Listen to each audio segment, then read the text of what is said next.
क्या आप जानते हैं एक छोटी सी गिलहरी ने कैसे पूरी वानर सेना का घमंड तोड़ दिया। समुद्र किनारे विशाल लहरें गरज रही थी। सामने अथाह जल राशि थी और उस पार सोने की नगरी लंका। श्री राम अपनी वानर सेना के साथ खड़े थे। लक्ष्य स्पष्ट था, सीता माता को वापस लाना, लेकिन रास्ता समुद्र को पार करना असंभव सा लग रहा था। तभी नल और नील की अगुवाई में वानर सेना ने समुद्र पर पुल बनाने का कार्य शुरू किया।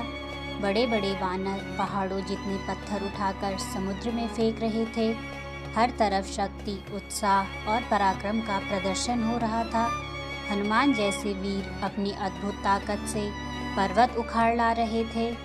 इसी महान कार्य के बीच एक छोटी सी गिलहरी भी थी। उसका शरीर बेहद नन्हा, लेकिन दिल में प्रभु श्री राम के लिए असीम प्रेम भरा था। वो देख रही थी कि सब प्रभु के लिए बड़े बड़े पहाड़ ला रहे हैं। उसने सोचा, मेरा शरीर छोटा है तो क्या हुआ, मैं पत्थर नहीं उठा सकती तो क्या सेवा नहीं करूँगी। गिलहरी ने एक युक्ति निकाली। वो दौड़कर समुद्र के पानी में जाती, डुबकी लगाती और अपने रोएदार शरीर को पूरा भिगो लेती। वह फिर से भागकर सूखी रेत यानी बालू में आती और उसमें लोट लगाने लगती। गीले शरीर पर ढेर सारी रेत चिपक जाती।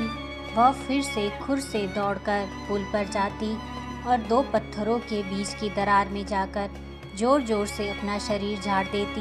वो फिर भागती, फिर पानी में भीगती, फिर रेत में लौटती और फिर पुल पर जाकर रेत झाड़ देती। वो यह काम पूरी ताकत से और भक्ति से कर रही थी। तभी एक महाकाय वानर जो अपने कंधे पर बहुत भारी चट्टान लेकर आ रहा था, उसे गुस्सा आ गया। वो गरजा, अरे ओ गिलहरी, हट जा रास्ते से, दिखाई नहीं देता यहाँ कितना बड़ा काम चल रहा है, हमारे पैरों के नीचे आकर कुचली जाएगी, भाग यहाँ से। गिलहरी सहम गई। उसने हाथ जोड़कर कहा, वानर भैया, मैं खेल नहीं रही, मैं भी अपने प्रभु श्री राम के लिए सेतु बना रही हूँ। पत्थरों के बीच जो दरारें हैं उन्हें इस रेत से भर रही हूँ ताकि पुल मजबूत बने। यह सुनकर वहाँ खड़े वानर जोर जोर से हंसने लगे। एक वानर बोला, पगली, जितनी धूल तू एक दिन में लाती है उतनी तो हम एक फूंक में उड़ा दे। जा, अपनी जान मत गवा, यह हम बलवानों का काम है। गिलहरी की आंखों में आंसू आ गए। वह बोली, भैया, मेरी शक्ति इतनी ही है, मैं पर्वत नहीं उठा सकती, पर जितना मुझसे हो सकता है मैं उतना तो करूँगी ना। वानर को अपनी ताकत का घमंड था। उसे एक छोटे जीव का तर्क अच्छा नहीं लगा। गुस्से में आकर उस वानर ने कहा, बहुत बोलती है, चल हट। और उस वानर ने जोर से अपने पैर से गिलहरी को ठोकर मार दी। गिलहरी एक गेंद की तरह हवा में उछली। वो बहुत छोटी थी। उसे लगा कि अब वह पत्थरों पर गिरेगी और मर जाएगी। उसने आंखें बंद कर ली और मुंह से निकला, हे राम। लेकिन वो जमीन पर नहीं गिरी, वो गिरी कोमल मखमली हाथों में। जब उसने डरते डरते आंखें खोली तो देखा कि वो किसी जमीन पर नहीं बल्कि साक्षात प्रभु श्री राम की हथेली पर बैठी है। राम जी उसे बड़े प्यार से निहार रहे थे। वानर और हनुमान जी सब सन्न रह गए। सब ने काम रोक दिया। वानर डर के मारे कांपने लगे कि अब राम जी क्या करेंगे। उधर पूरी वानर सेना में सन्नाटा पसरा हुआ था। हनुमान, सुग्रीव, अंगद, जामवंत सब सिर झुकाए खड़े थे।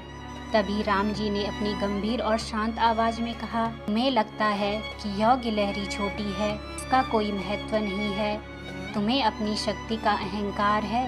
राम जी ने उंगली उठाकर समुद्र पर बन रहे सेतु की ओर इशारा किया और बोले, जरा ध्यान से देखो उस सेतु को।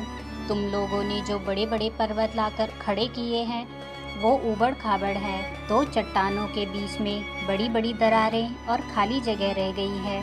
अगर वह जगह खाली रह जाती तो यह पुल कभी मजबूत नहीं बनता। चढ़ते वक्त तुम्हारे पैर फंस सकते थे, पुल हिल सकता था। सभी वानर ध्यान से सेतु को देखने लगे। राम जी ने आगे कहा, इस नन्ही गिलहरी को देखो, यह अपनी क्षमता भर धूल लेकर गई और उन दरारों को भर दिया। इसके द्वारा लाई गई रेत ने उन पत्थरों को आपस में कसकर जोड़ दिया है। जैसे ईंटों को जोड़ने के लिए सीमेंट चाहिए, वैसे ही तुम्हारे इन पर्वतों को जोड़ने के लिए इसकी यह धूल अनिवार्य थी। राम जी की आंखों में करुणा और सम्मान था। उन्होंने कहा, हे वानर, तुम बलवान हो। ईश्वर ने तुम्हें पर्वत उठाने की शक्ति दी तो तुमने पर्वत उठाए, इसमें तुम्हारा क्या बड़प्पन, वो तो तुम्हारी प्रकृति है।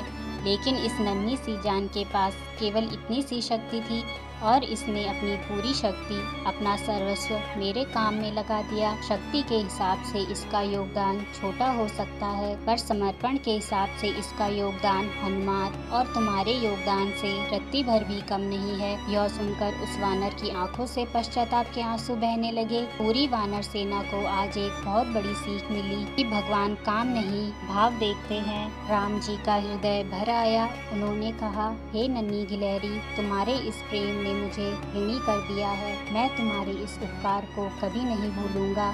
और फिर प्रभु श्री राम ने अपना दाहिना हाथ उठाया। वो इस नन्ही गिलहरी को एक ऐसा उपहार देने जा रहे थे जो आज तक सृष्टि में किसी को नहीं मिला था। राम जी ने बड़े ही प्रेम और वात्सल्य से अपनी 3 उंगलियां उस गिलहरी की पीठ पर रखी और फिर सिर से लेकर पूंछ तक बड़े प्यार से अपनी उसकी कोमल पीठ पर फेरी, उसे सहलाया और उसी क्षण एक अद्भुत चमत्कार हुआ।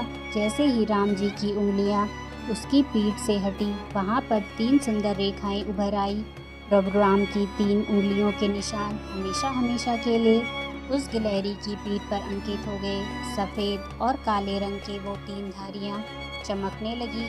वानर यह देखकर हैरान रह गए। राम जी ने मुस्कुराते हुए कहा, हे नन्ही भक्त, आज से यह निशान तुम्हारी पहचान होगी। जब भी कोई तुम्हारी पीठ पर इन 3 रेखाओं को देखेगा, उसे याद आएगा कि भक्ति का मोल शरीर की से नहीं बल्कि हृदय के प्रेम से होता है।